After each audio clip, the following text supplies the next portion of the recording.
नमस्कार दोस्तों, स्वागत है आपका अपने चैनल एसएस क्लासेस में।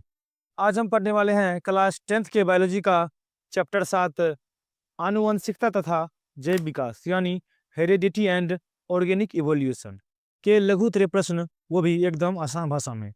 तो चलिए शुरू करते हैं बिना समय गवाए। लेकिन शुरू करने से पहले जो है आप लोग इस वीडियो को लाइक कर दें और चैनल को सब्सक्राइब कर लें। पहला प्रश्न है कि विभिन्नता की परिभाषा दें।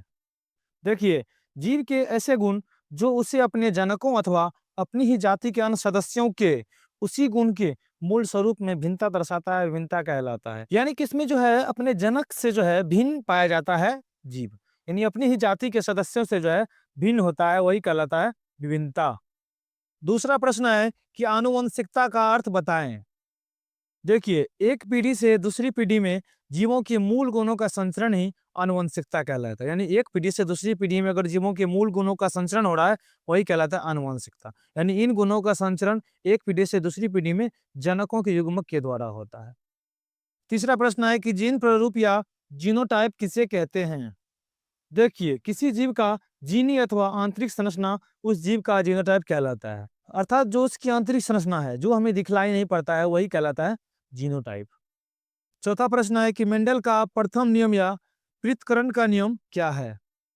देखिए, मेंडल का प्रथम नियम है कि जब अप्रभावी लक्षण के कारण प्रभावी लक्षण के कारक में पृथक होता है, यानी अलग होता है, तो यह अपने लक्षण को व्यक्त कर देता है और इस कारण F2 पीढ़ी में यानी दूसरी पीढ़ी में प्रभावी और अप्रभावी लक्षण आता है, जो 3:1 के अनुपात में प्रकट होता है।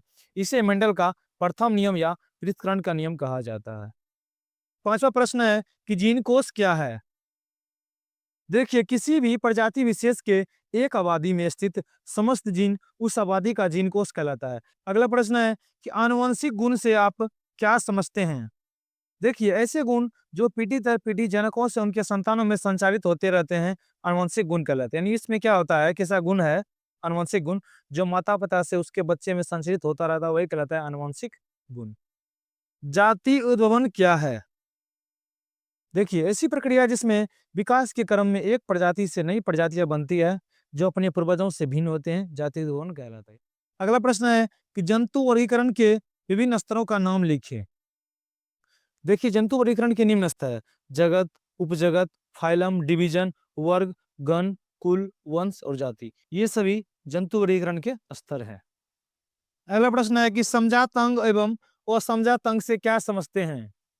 देखिए, समजात अंग ऐसे अंग जो संरचना एवं उत्पत्ति के दृष्टिकोण से समान होते हैं परंतु कार्य भिन्न हो, समजात अंग कहलाते हैं। यानी ये जीव संरचना और उत्पत्ति के दृष्टिकोण से समान होते हैं परंतु कार्य इसका भिन्न होता है, वो समजात। ऐसे अंग जो संरचना एवं उत्पत्ति के दृष्टिकोण से भिन्न होते हैं, यानी अलग होगा परंतु कार्य इसका समान होगा, वही कहलाएगा समजात अंग।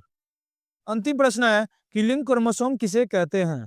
देखिए, ऐसे क्रोमोसोम जो किसी व्यक्ति के आनुवंशिक लिंग को निर्धारित करते हैं, लिंग क्रोमोसोम कहलाता है। तो दोस्तों, ये थे चैप्टर 7 के लघुत्तरीय प्रश्न। अगर वीडियो अच्छा लगा हो तो इसे लाइक, शेयर और चैनल को सब्सक्राइब करें। मिलते हैं अगले वीडियो में, तब तक के लिए जय हिंद।